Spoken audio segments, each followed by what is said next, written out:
You are now listening to the Keith Ferrante podcast, hosted by the one and only Keith Ferrante. Yo, how's everybody doing? Keith Ferrante here. Hey, we were talking recently about kingly things. I'd like to talk a little bit more about that. Being a king, what does that mean to be a king today's realm? Being a king in the kingdom, but also being having a domain that you are leading, having a realm that you've been given from the Lord. God is the one that sets up kings, and we don't understand that language in the earth. We don't have a very good framework for it. We've had people that use king or their position of power in business or politics or other in a very dictatorial, tyrannical sort of fashion, domineering fashion. And it's like, kind of gives us a bad taste. So we're like, we don't want authority. We just, it's interesting that it talks about like in the last days, lawlessness will abound. What is that? That's a reaction to father wounds, to dictator leaders and fathers and family problems. But God still established for some reason authority. Matthew in the Gospels, I think in Matthew, the Lord talks to the centurion who had this great faith, who had a servant that needed to be healed, and the Lord said, I'll come and I will go to your house. And the centurion said, no, don't go to the house. Just speak the word, and my servant will be healed. And because I have servants under me, and I speak to them, and I have a commander over me, and I listen to him, and it's like, I understand that if you just speak, it will happen. And Jesus commended the man. He says, I haven't seen such great faith. So the Lord wasn't against authority structures, and he saw the right use of it in that centurion who was, to my knowledge, a Roman centurion, which those guys were not making it easy on the Jewish people. In the known world right there, they were taking territory and killing people and all sorts of stuff. But he still found some redemption in it, Jesus did, in that paradigm of leadership. And Jesus never got rid of leadership. He even spoke to the religious leaders of the day. He says, hey, you need to listen to them because they're in a position, but don't do what they do, because they're not using their position correctly. And so he's like, hey, honor their position, but you then learn a better way. So sometimes it's hard with leaders to know, because we've grown up in an environment and we've seen leaders models of leadership, and sometimes we will be like, I'm not going to be like those leaders, those fathers, those. It's like, no, leadership is still valuable. Being a leader is really a reflection of our culture and our ability to get healed from our culture. And what's one of the roles of a leader, who is another word for king? God, we've been using that language of king. God's raising up royal priesthoods, people that are noble leaders, kingly. What does that mean? What's one of the roles of a king? Is a protector. But let's push that over to fathers. What's a role of a father? To be a protector and a provider. Let's push that back to king. What's a king supposed to be? What does a king do in government? Say there's someone that's a president, prime minister, a senator, congressman, whatever form of government you're a part of. What do you think the role of that is? To protect the people, to provide for the people. And then where do all of us get in such sadness and injustice when we see people in government oppressing people or stealing and under corruption, making deals that benefits themselves personally? Then we get upset. But that's just the wrong use of a kingly authority. Dictators, leaders. But what does God want us to do as a king in our realm? We don't shy away from leadership. We just dust off abusive forms of it. I grew up in Italian culture, and then in a denomination that was very strong in authority, which I thank the Lord that there was a spiritual authority that we were strong in, but then there was some hierarchical authority that ended up being very one-sided. Do what I say or else. There's punishment. And there was no voice for those underneath. And so what does like that type of leadership create? It creates undermining. So we'd always have little skirmishes, undermining. And it's like the leader at the top is like, let me crush you even more. And it's like, that never works. It's like, I begin to understand those are two spirits. There's a controlling spirit and an undermining spirit, and they work hand in hand. So when control is there in leadership, and undermining is there as a reaction. And so we as leaders could blame those that are the people and like, you bunch of this and that's rebellious. It's like, no, we have to shift our leadership style. And sometimes we get a leadership view because we have a wrong view of God. And where did we get that wrong view of God? Because we were modeled a wrong view from family, parents, church leaders, government leaders, whoever that is that modeled what father looks like, what family looks like. So God's got to do a healing work in our heart so that then our own style of leadership, when we are a king, will not just react either to what we had and be the opposite of it, which is then another excessiveness, another unhealthy reaction, or we follow in the footsteps of what we have been modeled, what was modeled to us. So that's why God has to encounter all of us and begin to show us who He is as a father. I remember in my early upbringing, like the Lord, one of the first visions I had was of the Father playing with me Legos. And He sat on the ground with me and He played Legos with me. That was the first vision I had of the Father. Can you imagine Father God in that position? I couldn't. I saw Him up there on a throne that was distant, scary. Watch out or lightning will be, zapped down to you and you'll be zapped.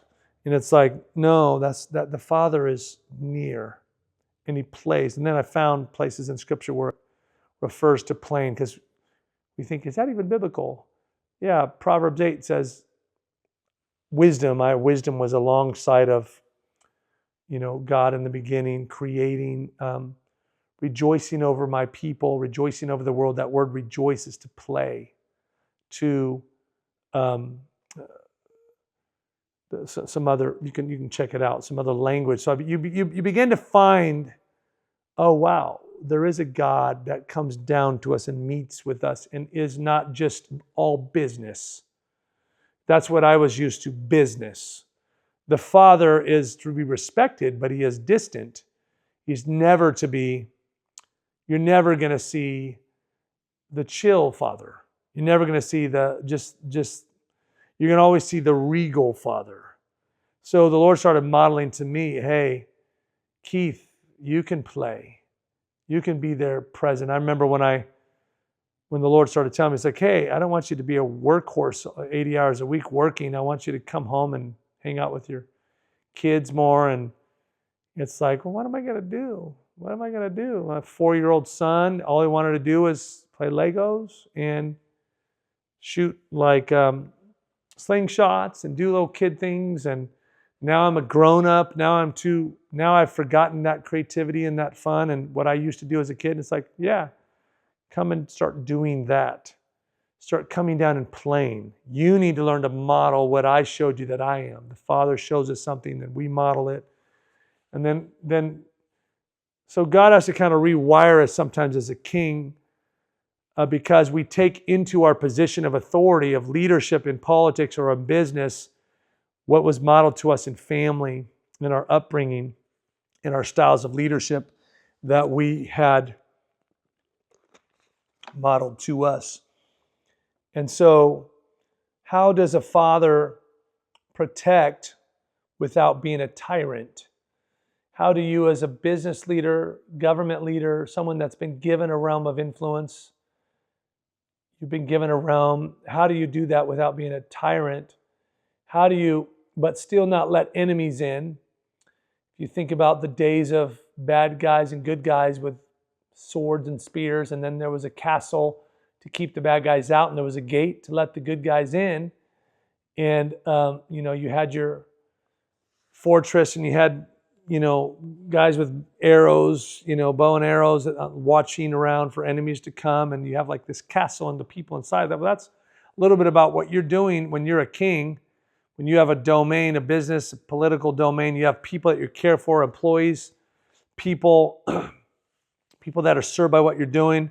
It's like, what do you do as a king? You're trying to create an ecosystem that protects people you're serving, keeps the bad guys out, lets the good in.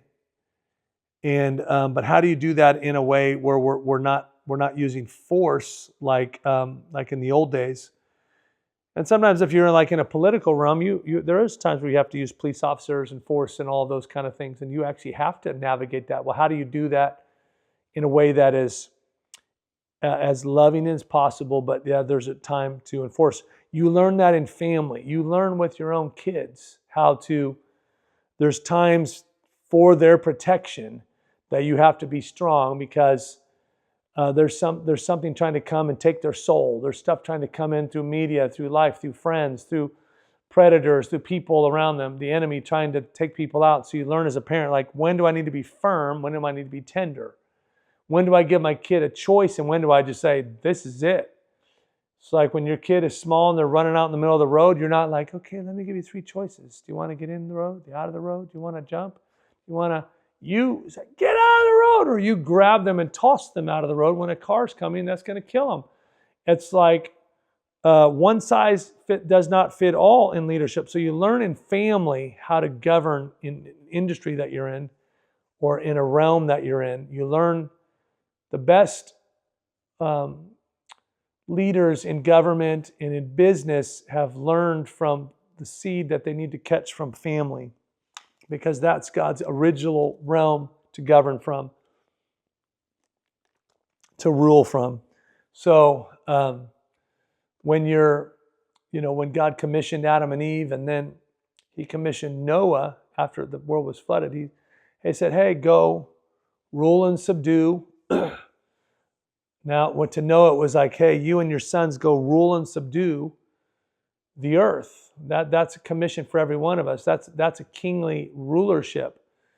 And what are you ruling and subduing? Are you ruling and subduing people? No, you're there to serve people, but there are people that are not good that you're like, hey, you can't be in my environment.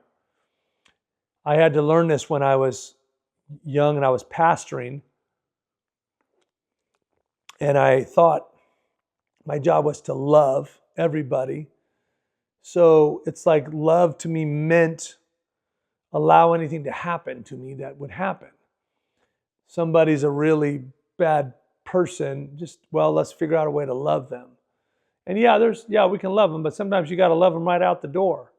It's like they don't want to change. So love says there's a bunch of other people that I'm called to protect and serve. Shepherd back then. But the same thing for kings, be a king in the realm of. So when someone don't want to change, what happens?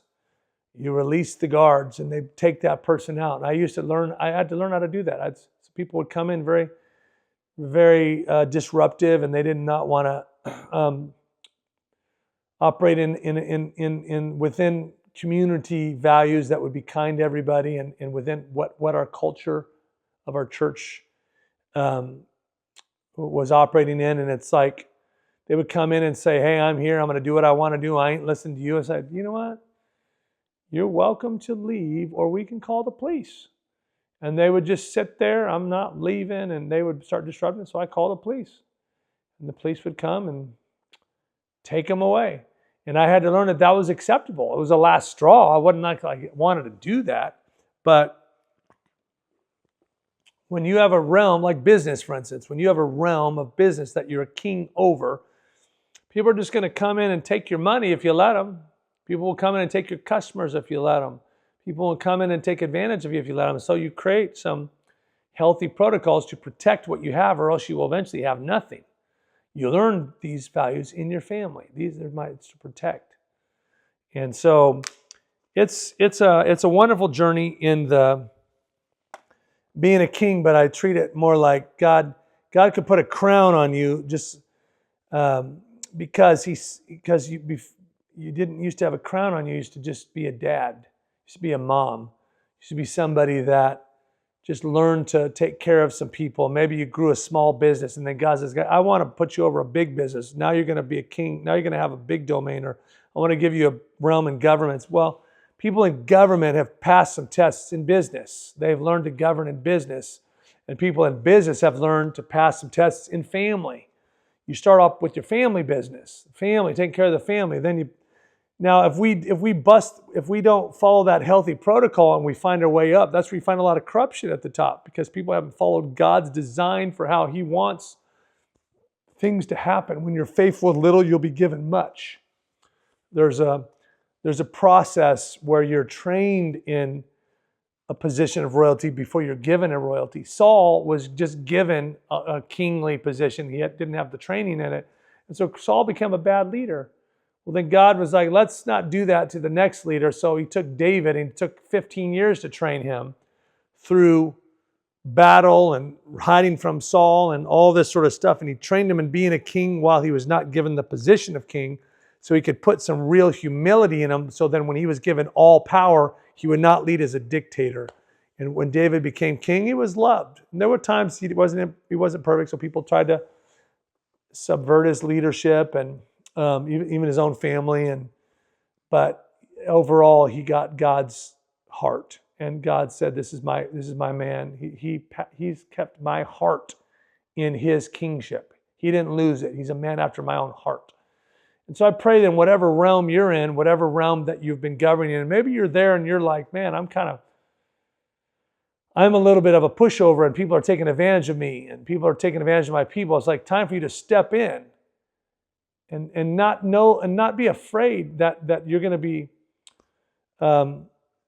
somehow like people that were controlling in your past. It's like, no, there's healthy boundaries in being a father. And then there's being a dictator, and that's not what we want. But be healthy boundaries. No to bad people. People are going to do some harm to my kids. They don't get to come into my house. I don't care how it is. And if they don't listen to a gentle no, they're going to hear a tough no from me. They're going to hear an aggressive no from me. Get out. Get away. I'll use whatever force I can, or whatever within my realm of power, to get you out of my realm, because I'm protecting what is mine.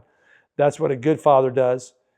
That's what a good king does. And so I'm praying for wisdom for you in whatever realm God has given you, that you would continually grow in understanding His heart for that area and that domain, and you would begin to bring in God's values into that place, and you would rule and reign with Christ. Even here on earth, you would learn to begin to do it. This is like a pre-training for what we're going to be doing for eternity.